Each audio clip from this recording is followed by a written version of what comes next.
Frequent guest, Rabbi Diddy Wax from Hamilton College. I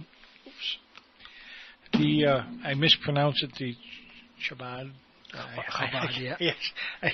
And good morning to you, sir. Good morning. We're Chabad of Clinton, and we don't formally work for Hamilton College, but we work with many students at Hamilton who are affiliated with the Chabad student group there.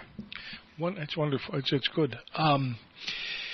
Well, I know you wanted to talk about the holidays coming up, the importance of the holidays coming up. We've got time for, because I do have some questions for you. Tell us the importance of the holidays that are coming up.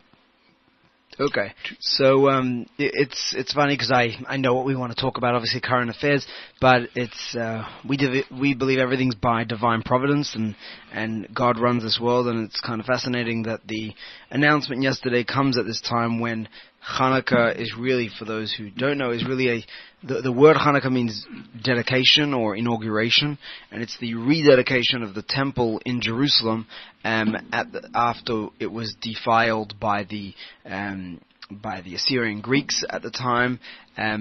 They basically believed that Jews can celebrate their traditions so long as they didn't have any of the spiritual or godly perception of religion, and it had to be very mundane, it had to be secularized, it had to be Hellenistic. That was their that was what they wanted to put on the Jewish people, and they successfully did that to some degree or another. And then the Maccabees were the small revolutionists who said this, revolutionaries or whatever, who said this cannot go on, and they began to break the rules as they were. And it ended up being an all-out war, and the miracle is that they won, because they were small in number and small in every which way, and they won the war. And this is just another one of the wars in Jewish history that has not made sense. We won, but thank God we did.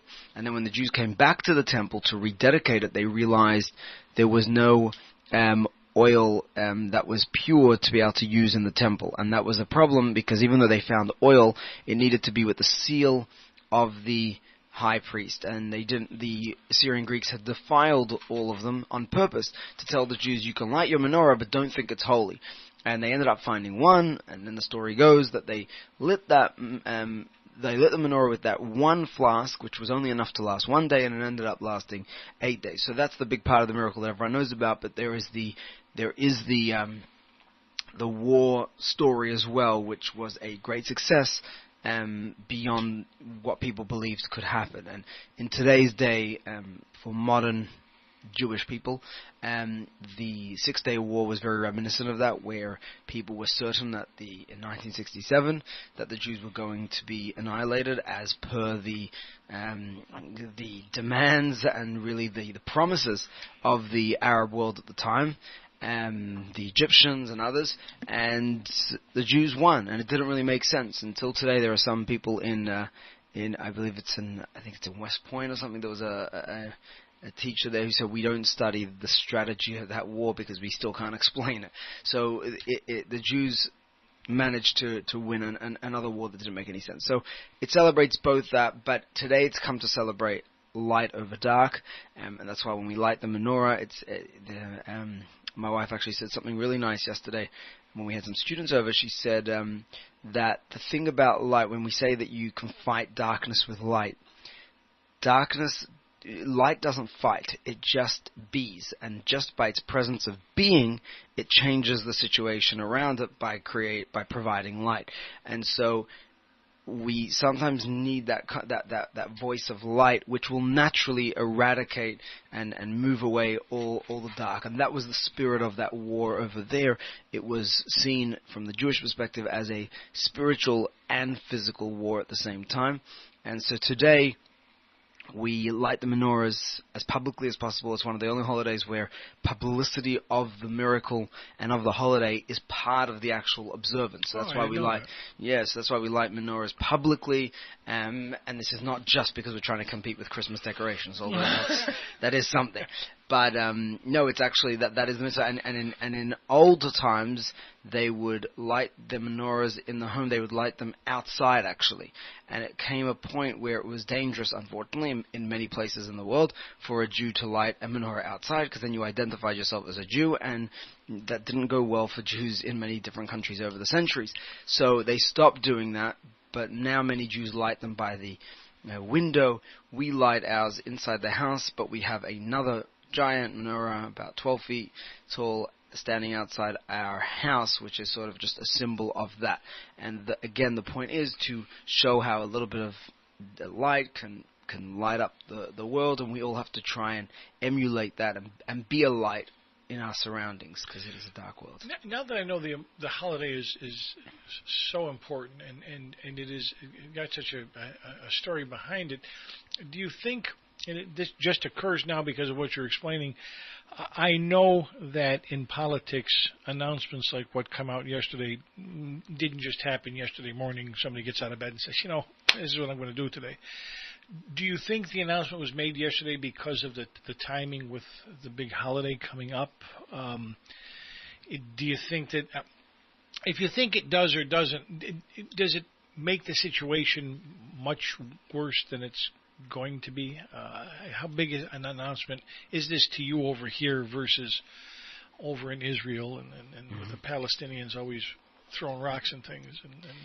So whether they intended for it to be around now or not, I doubt that. I don't have any inside information, so I don't know.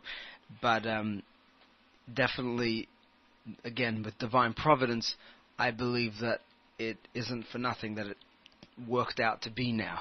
We sort of rededicate Jerusalem, and now the world's greatest superpower and leader of the free world, America, is now recognizing Israel's Jerusalem as its capital. So that is very special.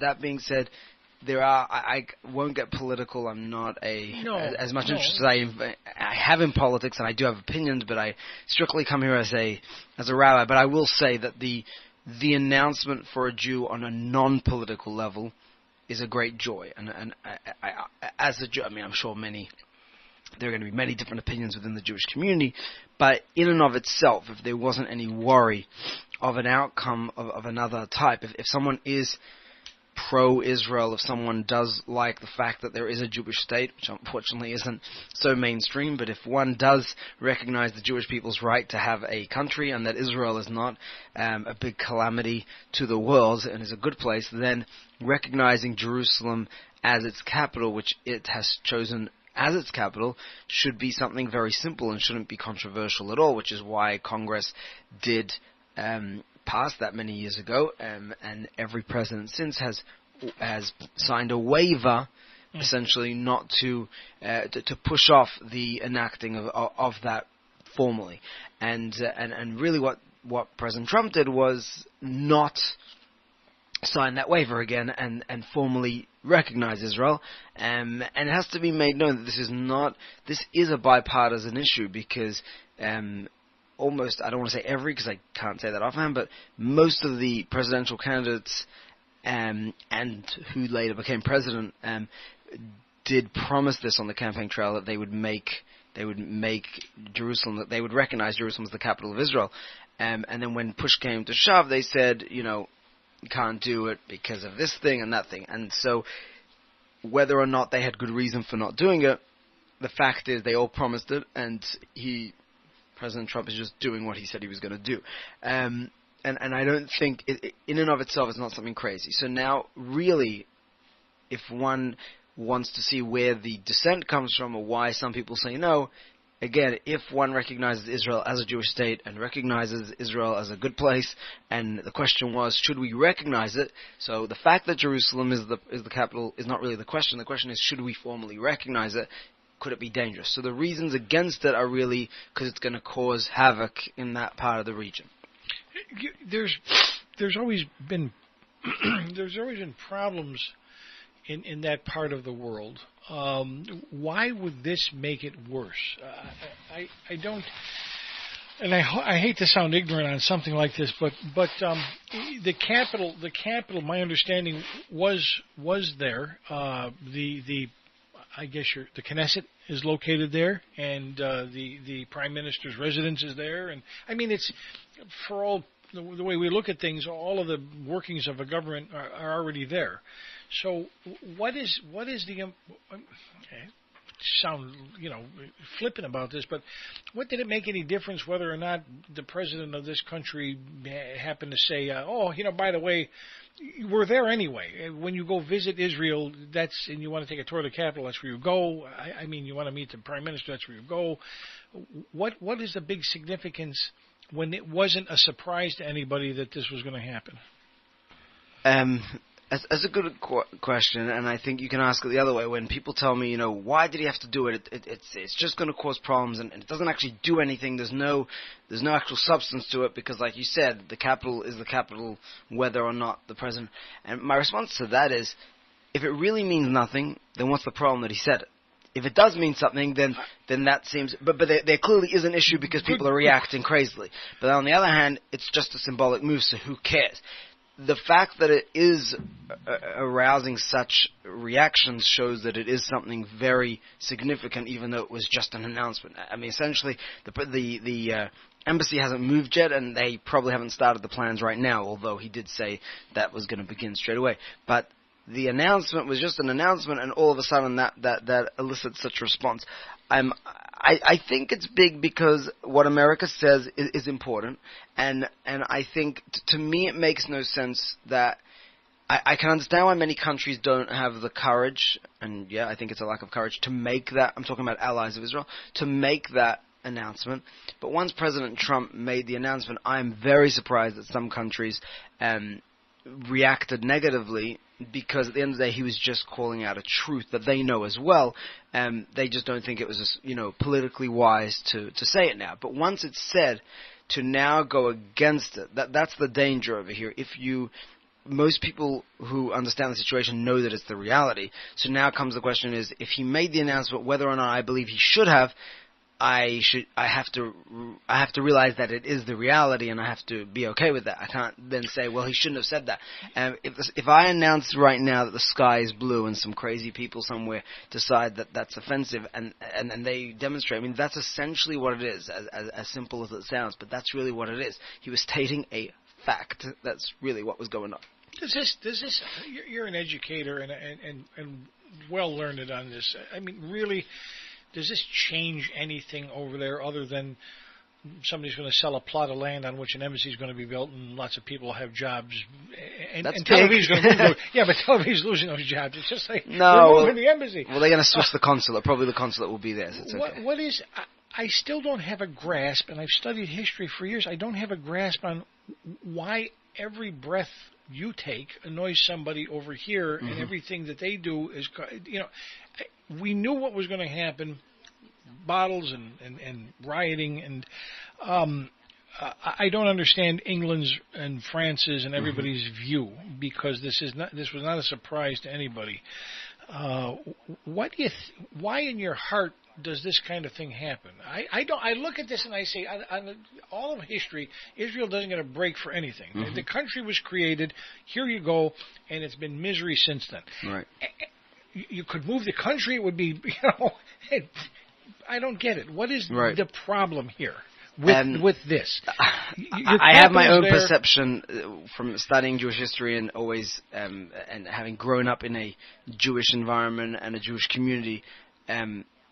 For a traditional Jew who studies Jewish history, the view has been, and this is maybe not controversial, but somewhat unsettling to people, but if one studies Jewish history in general, seriously, one will notice that the Jew was always treated differently to everybody else. And I know some people are now trying to belittle anti-Semitism, but the fact that no matter when the Jew was up or down, and no matter if the Jew was a refugee or high up in government, wherever the Jew was targeted, and as a Jew, not the guy whose name happened to have a Jewish name, but as a Jew. And you see that throughout history, from Spain, where the Jews were doing well. That was the golden era of the Jews, officially, and they were targeted, and throughout Europe during the Middle Ages, and you have, we grew up with all the stories of the blood libels, where where Jews were held accountable for dead babies around Passover time because they were using Christian blood for their matzahs officially, and many stories like that. Until this day, there have been some in the Arab world who claim different stories like this. Every year something comes out where someone says, yeah, they kill Arab babies for blood that they use for something, and it's just ridiculous to us, besides the fact that eating a drop of blood in Jewish tradition is against Jewish law completely.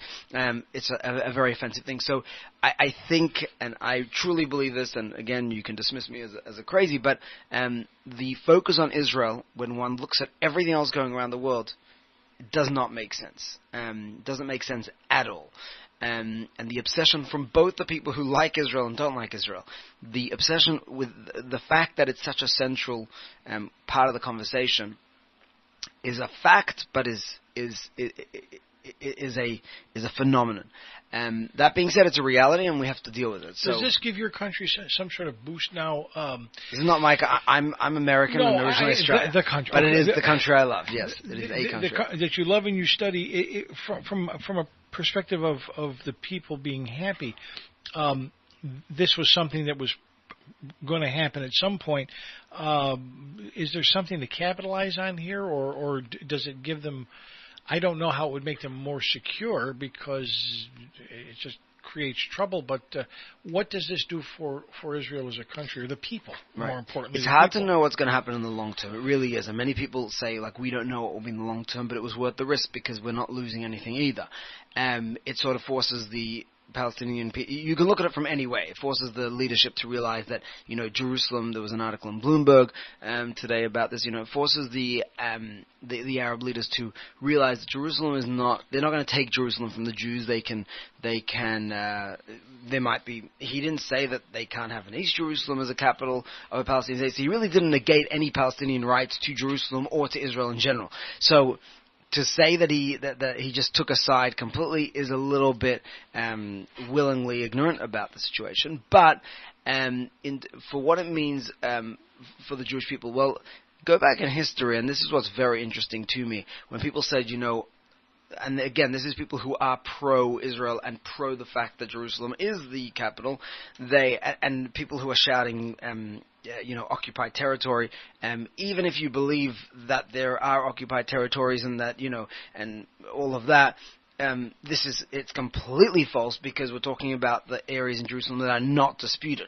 Now, every day the Palestinian leadership comes up and says that the whole Israel is disputed because they don't believe that Israel should be around. So if you believe that, then the whole Israel is occupied. But for those who are reasonable people who believe that Israel is allowed to exist, then it's not disputed at all. And I saw some people on the BBC, just rubbish. But in terms of, and again, this is not from even a political, I know this sounds funny, but I'm not talking politics here, I'm talking about reality as a Jew, but I guess that it becomes a political discussion anyway. But if you go back to 1948, when Israel was established, there are many people who encouraged Truman, or who discouraged him from recognizing Israel as a state. And he spoke about this in 1964. I was just listening on NPR. They actually had a replay of a documentary that was made in 64 about that time. And Truman was saying, I was very much getting comments from every side saying this is a bad idea, from generals, and you are going to flare up the region and you're going to cause problems. And I'm thinking to myself, wow, this should be played right now, because it's exactly what people are saying now. And it's somewhat offensive as a Jew that self-determination is going to offend somebody else, and therefore we can't have it. If there is crime now, if there are riots, if there are people dead, and hopefully there won't be, but if there are, it is not the fault of Israel for existing, and it is not the fault of Donald Trump for making this announcement. It is the fault of the Arab leaders who immediately started inciting their people, and it is the fault of the perpetrators themselves, most importantly. And we have to recognize that, because until now there has been very little accountability and responsibility placed on the people who commit terrorism. It's always somebody else's fault. If you kill someone, it is your fault. Just like if you rape someone, if you hurt someone, if you rob from someone, doesn't matter what they had. They could have had, well, he had all his money hanging outside. What was I going to do? Not steal it? And it doesn't work like that. You have to hold yourself back. Do you have any family over there? I have a lot of family. My mother's from Israel. My parents now live in Israel. I have a grandmother and probably first cousins. I have like 60, I think, first cousins there, and hundreds of others. Do they take this more in stride than the rest of the world? Oh, totally. They do? Yeah, Israelis don't get very... I've been there during a war. If you want to go to the nicest time in Israel, I'm not even being facetious, go during a war because there's not too many tourists.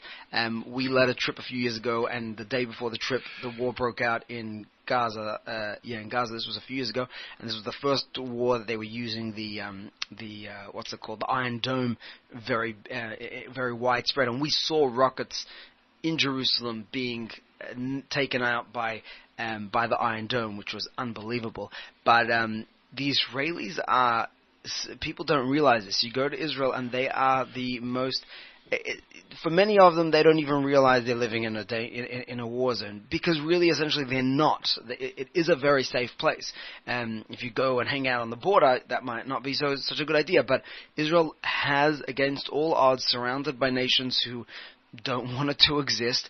Some are coming around, but by and large, it has not only survived, it hasn't just survived, it has thrived, and it is a safe place. And it's ironic to say it, but like, ask parents. There are parents who won't let their kids. I mean, even like my sister, when she goes to Israel with her kids, you can't let your kids walk around, Sydney or New York by themselves. You would never let your kid walk around New York by themselves.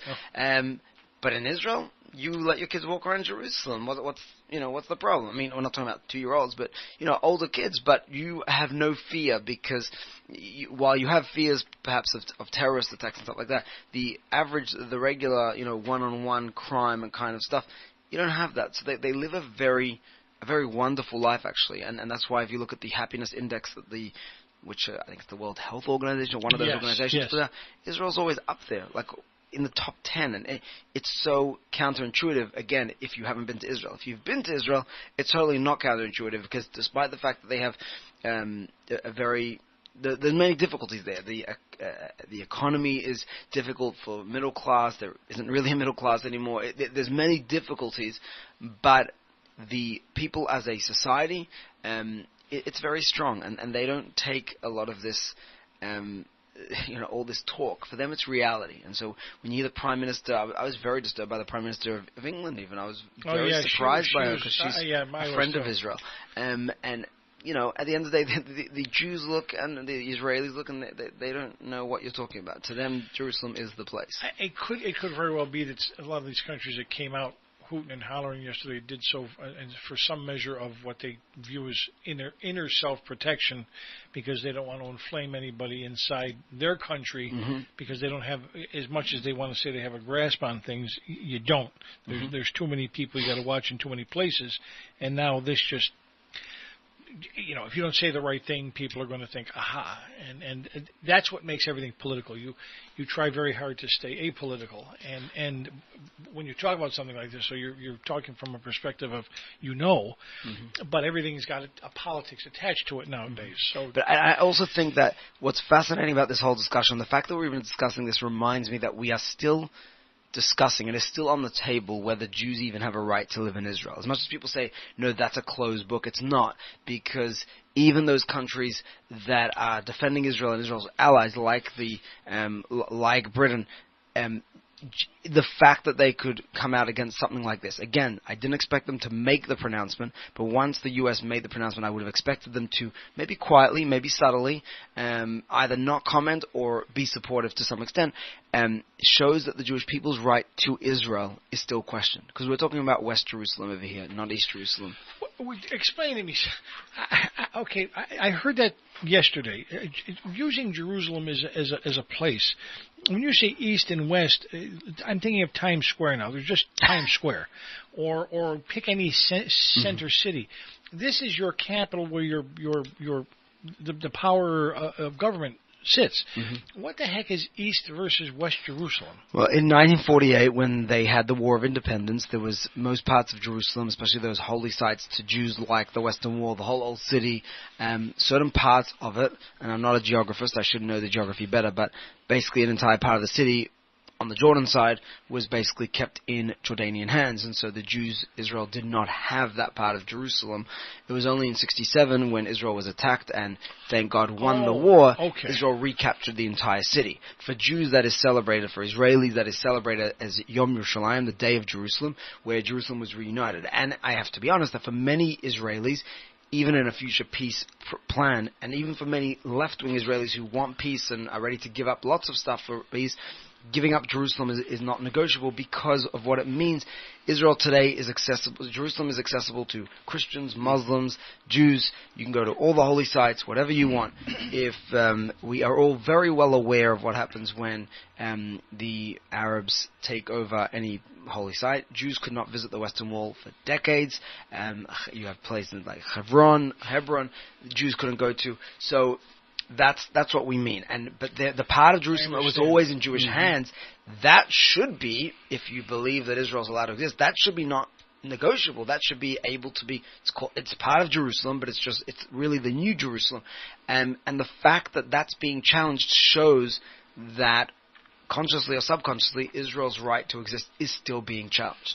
And I hope that's not a political statement. Well, and that's part of the issue, and it's good to have you here. Glad you could make it in. Glad we have the full 45 minutes, because I want to get back to Hanukkah for a couple of other reasons.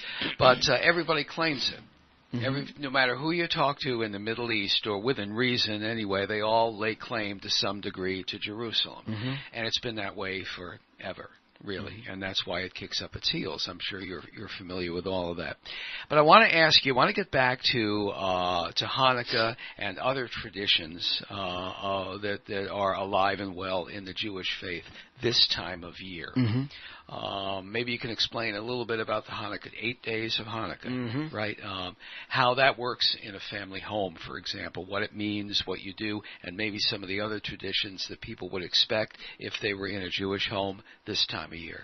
Okay, so the celebration of Hanukkah, the holiday of Hanukkah, is unlike many of the other holidays like Passover, Sukkot, Rosh Hashanah, Yom Kippur, and Shavuot, is a non-biblical holiday. It happened after the canonized scripture, after the complete Old Testament going through the prophets was canonized, so it doesn't carry that weight. However, it has become a popular holiday, possibly because of its proximity in the year to Christmas and to the end of the year, and it works out. It's very possible. In America, it has really taken on. In Australia, it did not have the same weight that it carries here.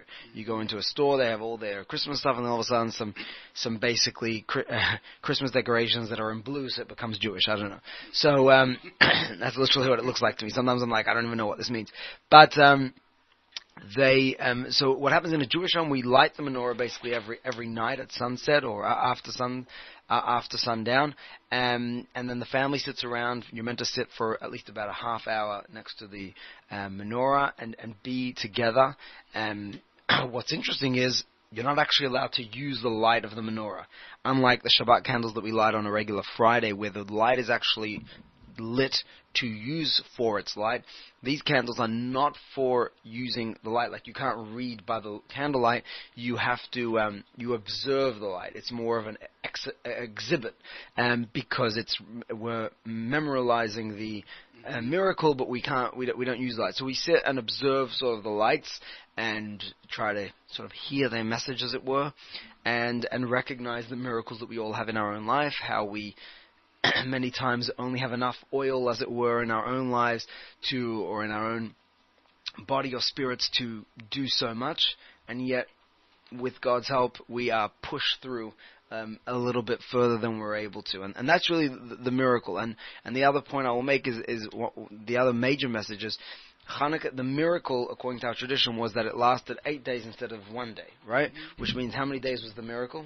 7 days, because the first day wasn't a miracle. There was enough light, there was enough oil to last. So why do we celebrate 8 days? Besides the fact that makes a good Adam Sandler song, there's more reason for it.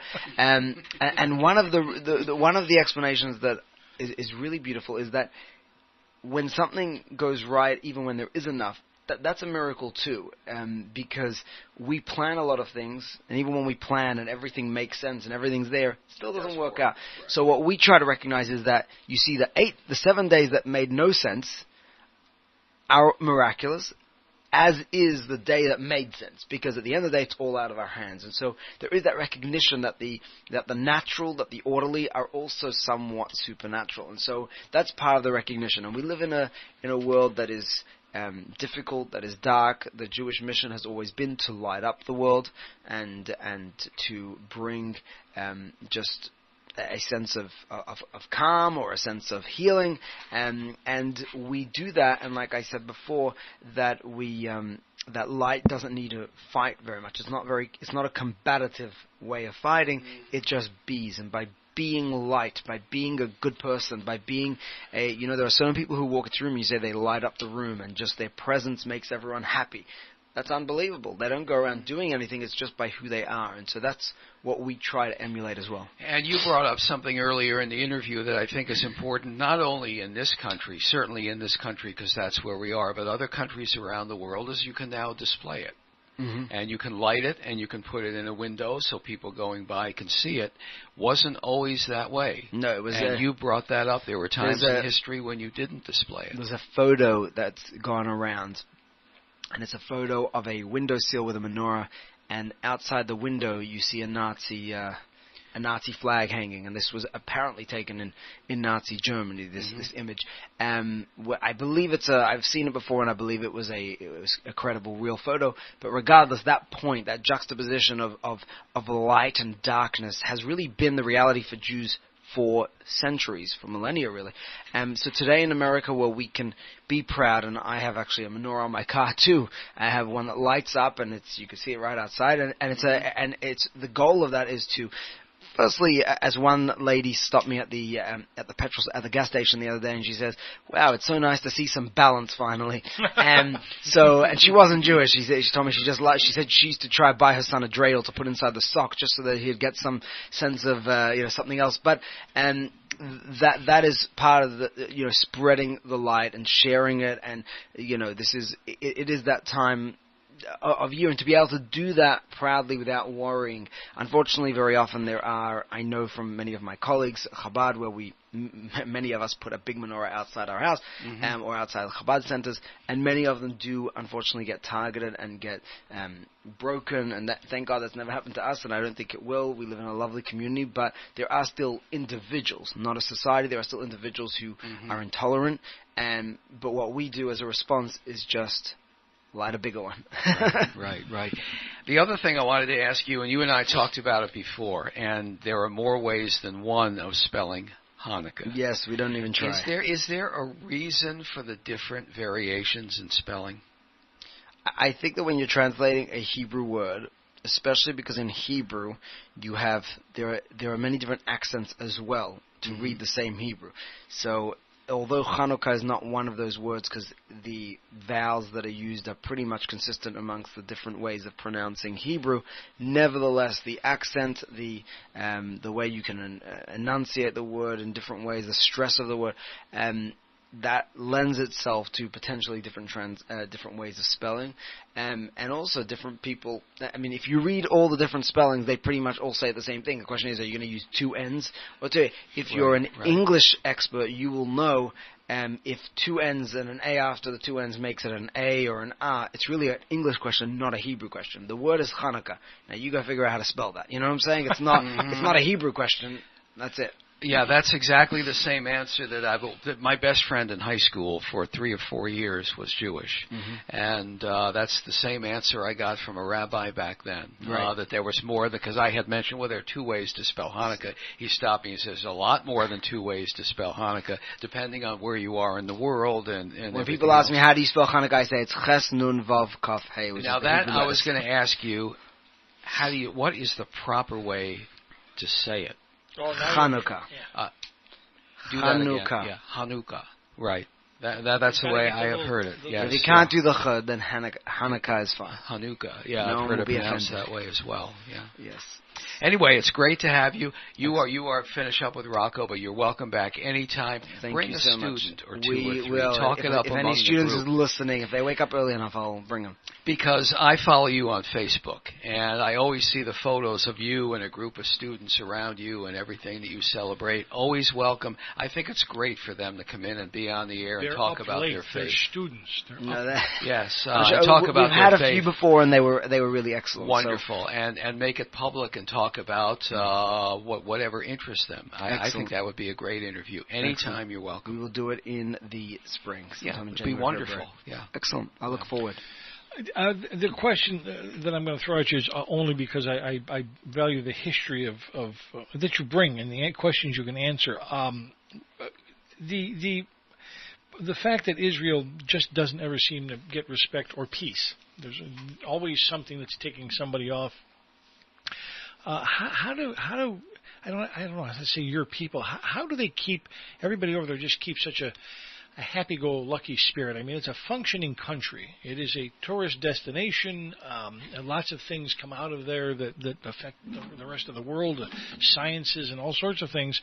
Yet there's a siege around them. It's an island unto itself. You can't travel, you can't leave and be happy-go-lucky unless you come this way. And where does a good spirit come from? Just to always have the chin up. There's probably a simple answer that you have to live life, and you can, if you choose to be sad all the time, life will be that much harder. It doesn't get easier that way. I would say that for Jews, again, if you look at it from a historical perspective, we are living in one of the best times for Jews to live in the past 2,000 years. This is a golden age to be a Jew with all of the problems.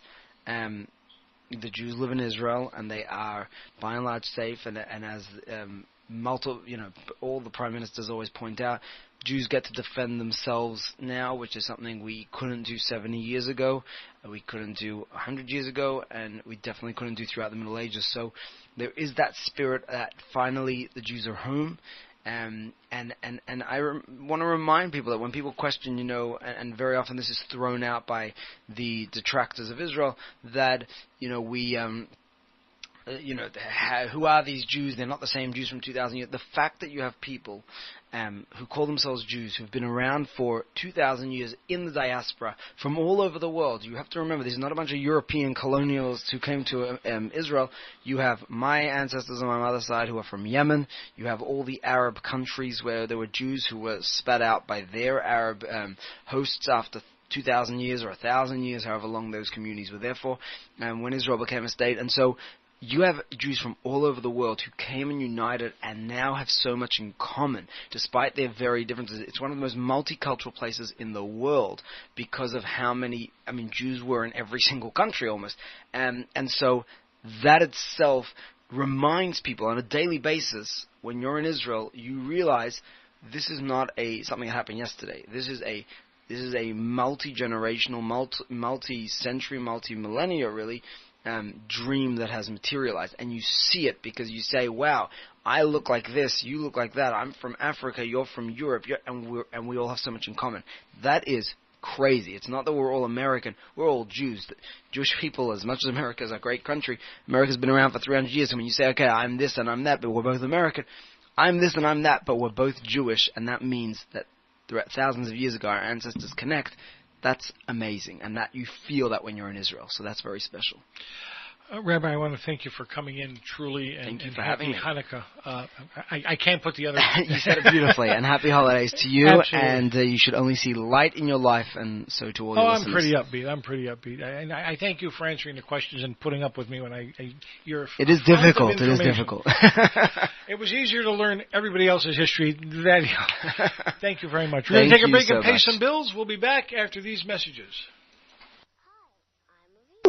I'm 7 years old and I'm blind. I love gymnastics, piano, public speaking, and riding on the trail bike with my dad.